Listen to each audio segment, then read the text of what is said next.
একটু আগে আক্তার সাহেব মাত্র এবার প্রথম হয়েছেন, ওনাকে অনুরোধ করবো, উনি আমাদেরকে এক প্রসঙ্গে বলেছেন মূর্খ বিএনপি।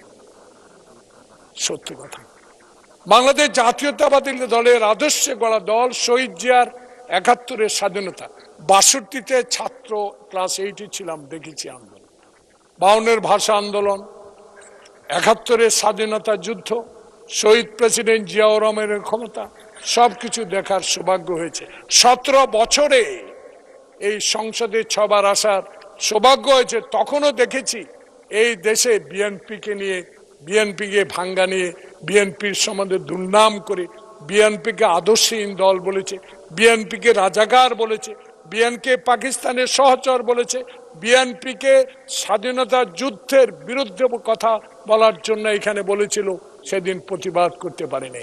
আজকে স্বাধীন সার্বভৌমে শুধু জুলাই আগস্ট বিপ্লবের যোদ্ধাদেরকে স্মরণ না, আমরা স্মরণ করি ১৭ বছরে ফ্যাসিস্টের বিরুদ্ধে এই আন্দোলন সংগ্রাম করার সাহস জুগিয়েছেন, উনি আজকে আমাদের সংসদের নেতা।